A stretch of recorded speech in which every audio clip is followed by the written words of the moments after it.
But let's just start with this question. Has Dillon Brooks' act worn thin? Has the Dillon Brooks show been played out, or are you still all in and loving the drama and the entertainment this guy provides? What do you mean? I love this, man. It's one of the best storylines in the NBA. First off, how many other players in the league even get under LeBron's skin? Right? LeBron's like, I'm too old for this. But he's not too old for Dillon Brooks. Famously, Lance Stevenson couldn't do it. Yeah, Lance Stevenson blowing in his ear. Like, this is spiritually like Lance Stevenson's successor. Like, he is so entertaining. You know, like, you need somebody to bring greatness out of LeBron.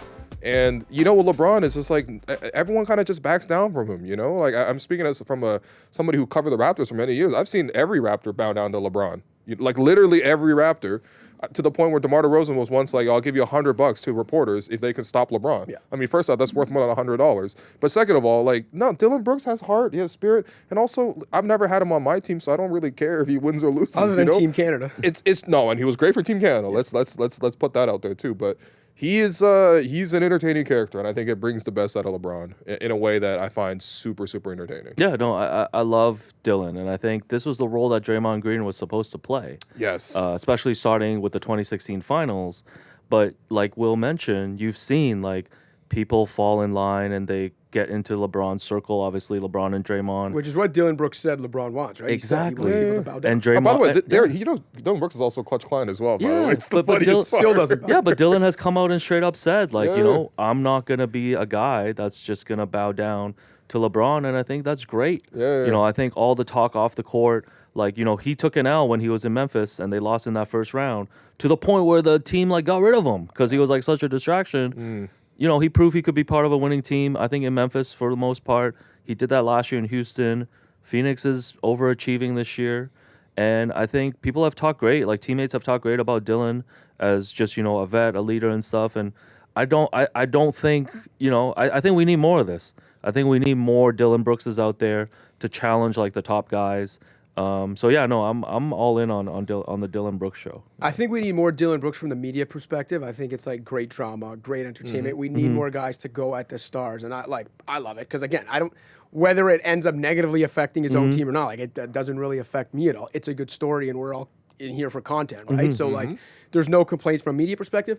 I do wonder though with the stuff with the teammates. I wonder if he is the player version of a coach who grates on players like after a while. You know those like hard ass coaches where it's like immediate impact, and then by like year 2, year 3, you're like, they kind of start tuning him out. I do wonder. Called him Jose Mourinho. Yeah, I do wonder if Dillon Brooks is like that as a player, right? Because okay, we can even talk about this specific moment, like why this has come up again. So the Dillon Brooks LeBron the other night, get into it. Brooks gets called for a tech. First of all, he hits the shot, the go-ahead shot with like 12 seconds left, and then within 2 seconds immediately takes a tech that LeBron missed, so that didn't end up being what cost LeBron his also team. dirty fouled him, man. He fully hit him on the closeout. They didn't even call it either. My point is, he took a tech that could have cost his team. His 100%. team lost, but it wasn't because of him in the end, but that could have cost his team.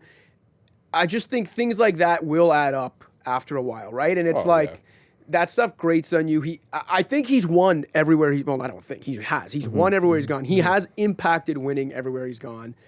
But by year 2, by year 3, I don't know how much teammates are still messing with him when, like, you know, the shot selection, let's be honest. Like, the shot selection's never going to be good. Even this year, like, we can put the board up with what he's doing this year, where it's like he's averaging like 21 points a game. I don't know if people realize this. Dillon Brooks is averaging 21 points per game for one of the most pleasantly surprising teams in the league. 2-point percentage through the roof. He's still not shooting the ball well from deep, but his shot selection's terrible. I think he's got a sub-1 assist-to-turnover ratio. He's like bottom 5 percentile on-off net. Worst on the team. Like, his usage is sky high for a guy that, you know, can't really create in a way that justifies that usage.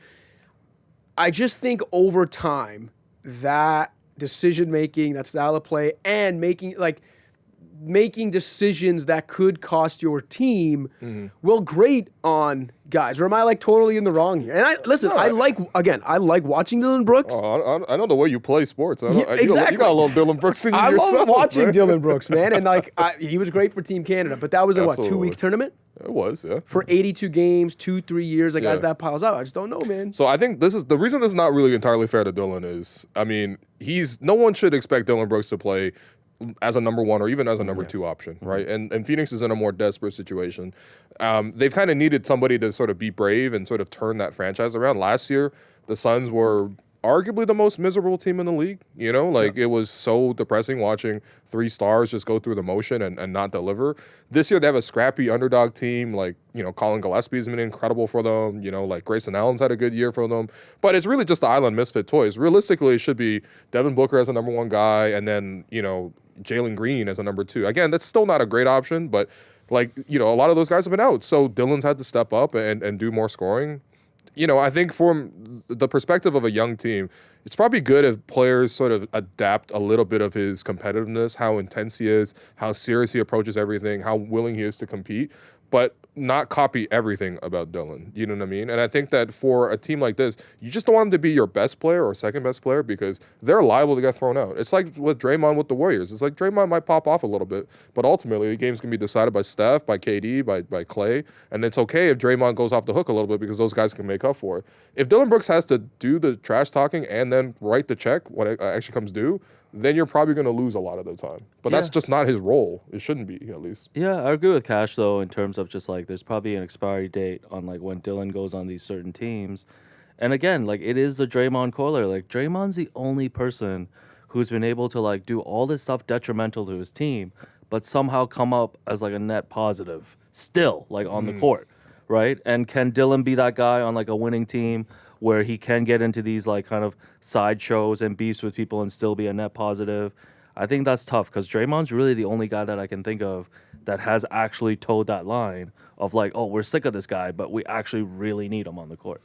Yeah, and I think, listen, like the thing with Brooks too, like, okay, even the stuff with LeBron, I don't know if you saw, he's calling him a social media junkie. Yeah, he said that, I think. And he said he would have airballed the game-winning shot. Yeah, which is, again, the trash talk's fine, but Incredible. When you're calling LeBron a social media junkie, as if the whole reason you're doing this isn't to get his attention, right? Like, No, but I love this because, like, nobody goes at LeBron. Yeah. No. Again, the whole league's I appreciate that. And again, you're going at LeBron in, like, year 21 or whatever he's, it's a little different, right? Was it Dillon who a few years ago said those footsteps ain't scaring anyone anymore? Yeah. He was calling him old, basically, like in that Lakers Memphis I don't care. series. He's old. Is what his, I love that this is like a personal rivalry, and I love that LeBron is getting worked up over it. LeBron should not be getting worked up over a Dillon Brooks. But I think that does go to speak to how effective Brooks is. But in that's the what I'm past saying. role, right? Like, because he's again, doing something right. Lance Stevenson famously blowing in LeBron's ear in the playoffs. When we spent a few days with Lance Stevenson back in the day for a Score project on the ground in Brooklyn, Score X, baby. Talked to him about it. Lance Stevenson's full thing in like reflecting on it years later was, it's nuts that he didn't react. Like, you ever try to bother someone so much and they just don't react, it makes it worse. Like, it defeats you. And yet Dillon Brooks is able to get LeBron to react. Almost he's clearly getting under his skin every time. Yeah, he's getting under his skin. Which, again, I don't dispute how successful he is there, and the fact that when he first gets to a team, there is like a culture setting that he brings with him, a defensive identity, a toughness, a win-at-all-costs mentality, a piss everyone off at all costs mentality, us against them, that works. I don't know if it works in year 2 or 3. A good way to wrap this, I think, and kind of show the like 2 different sides of it is a couple different quotes here. And I'm with Devin Booker, and clearly you guys are too. But so the Lakers broadcast the night this happened with LeBron. I think it's Stu Lancer's their color commentator because it wasn't the play-by-play guy. Anyway, I might be wrong. But what he said was when Dillon took one of those fouls on LeBron, this doesn't help our sport at all. Basketball is almost like a ballet. But when you put this kind of stuff into it, it's not pretty at all. I think we'd all be in agreement that Devin Booker had the correct take, which is that people always say everything's too friendly in the NBA, and then Dillon comes around, and now it's too much. I'd rather it be too much. Which, again, to be clear, I'm on that side in general. It's good content. I like someone going at LeBron or going at stars in general, and just being happy to play the pest. I do think, again, for the 100th time, he does have to be careful, though, about how that grates on, forget the opponent, but his own teammates after a while. Yeah, for sure. Again, Dillon Brooks is a little too important right now in Phoenix, so he actually can't get himself thrown out of games. Like, he literally just hit the go-ahead shot. Like, you know what I mean? And then he got, obviously, himself ejected. Like, that's bad. Like, he probably would have been the one guarding LeBron on the ensuing possession when he got fouled. Which is why he said it would have been an air ball, right? But yeah, it's the ultimate, Dillon Brooks giveth and Dillon Brooks taketh away.